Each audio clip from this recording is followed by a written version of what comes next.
তো হেল্ল' বন্ধুসকল, বিকি ফাৰ্মিং চেনেলত আপোনালোক সকলোকে স্বাগতম।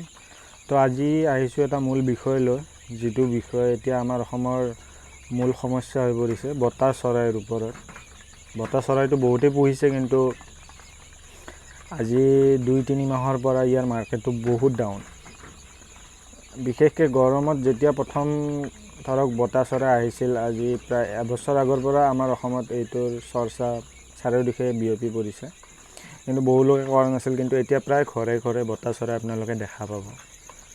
তো ইয়াৰে মাৰ্কেটটো এতিয়া বৰ্তমান ডাউন, কাৰণ আজি 2-3 মাহ আগত প্ৰায় বহুত গৰম পৰিছিল। তো যিবিলাকৰ কাৰণে কণী হেটচিঙৰ প্ৰব্লেম আহিছিল, প্লাছ আৰু আপোনালোকৰ চৰাইৰ যিটো বিক্ৰী মূল্য সেইটো বহুত হ্ৰাস পাই গৈছিল।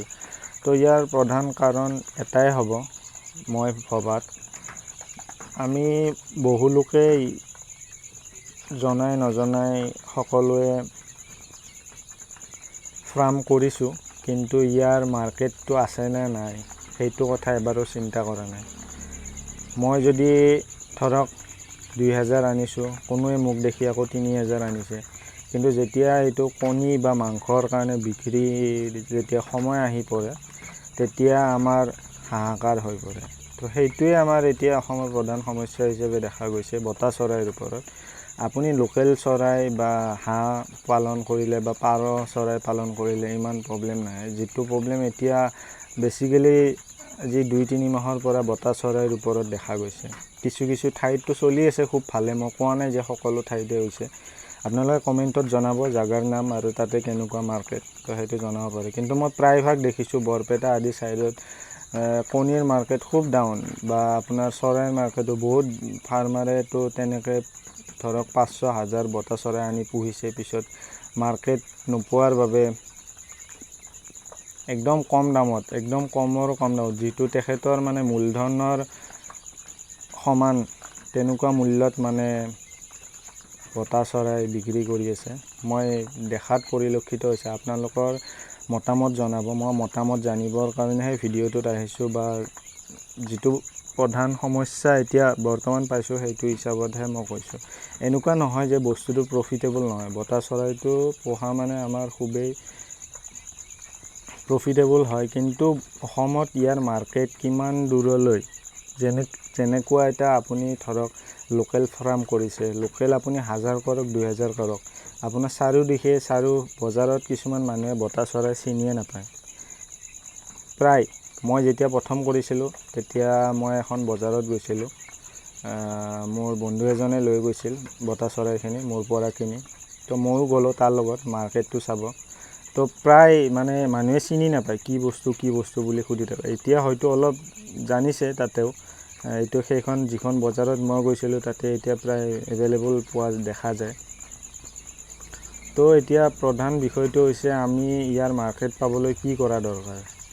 প্ৰথম কথাটো হৈছে, মই আপোনালোকক এইটো নকওঁ যে আপোনালোকে অকল বতা চৰাইৰ ওপৰত ভিত্তি কৰিয়ে ফাৰ্ম আৰম্ভ কৰক। আপুনি তাৰ লগত লোকেল বা হাঁহ বা পাৰ, যিটো আপোনাৰ ভাল হয় পোহাত সুবিধাৰ বাবে, আপোনাৰ যদি ঠাই আছে লোকেলৰ ব্যৱসায়টো লগত কৰি চাওক। যদি এইটোৰ পৰা আপুনি লষ্ট হয়, তেনেহ'লে নিশ্চয় আপোনাৰ লোকেলৰ পৰা লাভৰ মুখ দেখিব। যদি এইটোৰ ওপৰতে ভিত্তি কৰি আপুনি চলে, আপোনাৰ পৰিয়ালটো চলিব লগা হয়, তেনেহ'লে আপুনি হয়তো, যদি মাৰ্কেট নাই আপোনাৰ যিটো ঠাইত আপুনি থাকে, মাৰ্কেট যদি নাই সেইটো ঠাইত, তেনেহ'লে আপুনি বহুত ডাঙৰ সমস্যাৰ সন্মুখীন হ'ব পাৰে। যিটো এতিয়া আমাৰ ওচৰে পাঁজৰৰ এজন ফাৰ্মাৰৰ মই ফাৰ্মত দেখিছোঁ সেইটো সমস্যা। তেখেতে 5000 পোৱালি লৈছিল, মোৰ পৰাই কৈছিল, মই দিব নোৱাৰিলোঁ তেখেতক 5000 পোৱালি একেলগে। তো তেখেতে বাকী দিহা পৰামৰ্শখিনি মোৰ পৰাই লৈছিল, কেনেকৈ কি কৰিব লাগে, কি মেডিচিন দিব লাগে, গোটেইখিনি ময়ে কৈছিলোঁ। কিন্তু মই তেখেতক মানা কৰিছিলোঁ যে তুমি 5000 কৰিব নালাগে, কমৰ পৰা ষ্টাৰ্ট কৰা, তেতিয়া তুমি লাহে লাহে মাৰ্কেটটো পোৱাৰ পিছত তুমি বেছিকৈ আৰম্ভ কৰা। তো সি মানে নুশুনিলে কথাটো। এতিয়া মানে সি বহুত সমস্যাৰ সন্মুখীন হৈছে। যা নহওক, যাতে আপুনিও সেই সমস্যাৰ সন্মুখীন নহয়। মই এইটো কোৱা নাই যে আপুনি পুহিব নালাগে, পোহক। যদি আপোনাৰ ঠাইত মাৰ্কেট আছে তেতিয়া পোহক, নহ'লে আপুনি যিখিনি খৰচ পাতি ইয়াত যায় সেইখিনি আজিৰ বজাৰৰ বেলেগৰ তুলনাত সেইটো দামত আপুনি বিকিব গ'লে সেইখিনি মূল্য নাপাব। কাৰণ এতিয়া দানাৰ দামবোৰ প্ৰায় বাঢ়ি আহিছে। বেলেগত কি নাজানো, আমাৰ ইয়াতে দানাৰ দামটো লেয়াৰ দানাটো 1500 টকা লয়।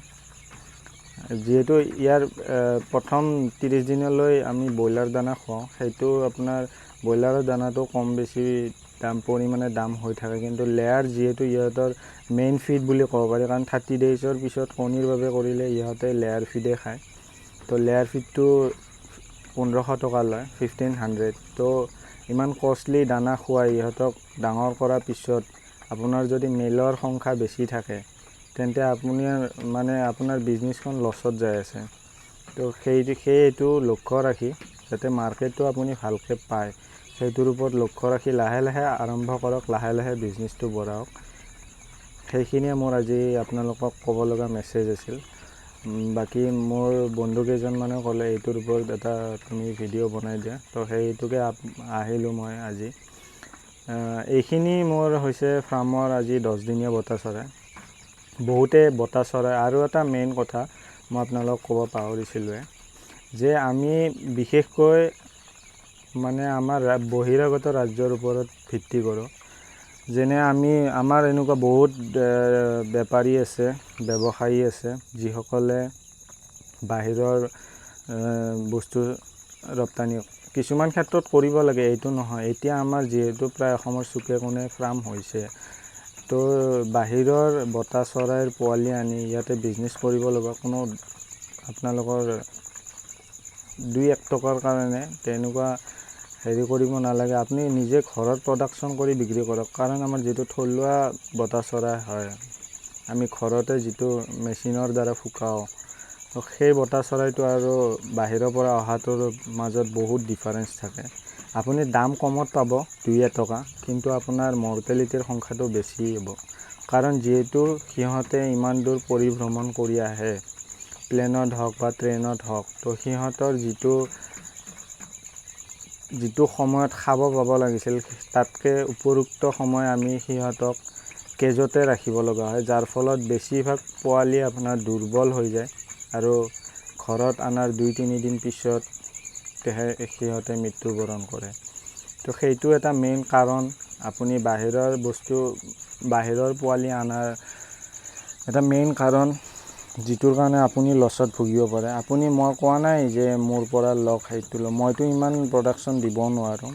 আপোনাৰ ওচৰত যিজন ফাৰ্মাৰ আছে বা এনেকুৱা হেচাৰী আছে ওচৰত, তাৰ পৰা পোৱালি লওক। আপুনি ভাল পোৱালি পাব। যিহেতু বাহিৰৰ পোৱালিবোৰ মই ক'লোঁ 30 to 40% আপোনাৰ দুৰ্বল পোৱালি আহিব, যাৰ আপোনাৰ লাভ একো নহ'ব পিছত বিনিময়ত ইমান দিন দানা খুৱাই খৰচ কৰি সিহঁতৰ ওপৰত। তো ইমানখিনিয়ে ক'ব লগা। যদি কিবা ভুল ক'লোঁ তেনেহ'লে আপোনালোকে বেয়া নাপাব বা ক্ষমা কৰি দিব মোক। আৰু যদি কাৰোবাৰ কথাখিনি ভাল লাগিল তেনেহ'লে কমেণ্টৰ জৰিয়তে ৰিপ্লাই এটা দিব মোক। তো আৰু বন্ধুসকল, চেনেলটো অলপ ছাবস্ক্ৰাইব কৰি দিয়া। মোৰ ছাবস্ক্ৰাইবাৰ তেনে কম, ছাবস্ক্ৰাইবাৰ কৰি দিয়া, যাতে যিসকলে ফাৰ্মিং কৰিম বুলি ভাবি আছে। অকল মই এইটোৱে নহয় যে বতা চৰাইৰ ওপৰতে প্ৰত্যেকটো ভিডিঅ' বনাই আছোঁ। মই লাহে লাহে এতিয়া মাছ ফাৰ্মিং আৰু ফিছ ফাৰ্মিং, আপোনাৰ যিটো বায়'ফ্লক্স বুলি কয়, এইটোৰ ওপৰতো অলপ চৰ্চা কৰি আছোঁ। তো লাহে লাহে সেইটো আৰম্ভ কৰিম। লগতে হাঁহ আৰু যিটো আমাৰ লোকেল চৰাই, এইটোৰ ওপৰতো এখন ফাৰ্ম আৰম্ভ কৰিম ভাবি আছোঁ, বা বেলেগৰ ওচৰত থকা ফাৰ্মখিনিও মই দেখুৱাবলৈ চেষ্টা কৰিম আপোনালোকৰ ওচৰত। সকলোখিনি নলেজেই মই আপোনালোকৰ যিখিনি মোৰ পৰা মই আহৰণ কৰোঁ সেইখিনি আপোনালোকৰ আগত ভিডিঅ'ৰ জৰিয়তে আপোনালোকৰ আগত দাঙি ধৰিম। তো তাৰ বাবে চেনেলটো ছাবস্ক্ৰাইব কৰক, আৰু যিসকল আপোনাৰ ওচৰৰ ফাৰ্মাৰ আছে তেখেতসকলৰ লগতো ভিডিঅ'টো শ্বেয়াৰ কৰি দিয়ক, যাতে মোৰ চেনেলটো ছাবস্ক্ৰাইব হৈ থাকে আৰু সকলোবোৰ যিখিনি তথ্য মই দিওঁ ভিডিঅ'ৰ জৰিয়তে তেখেতসকলেও পায়।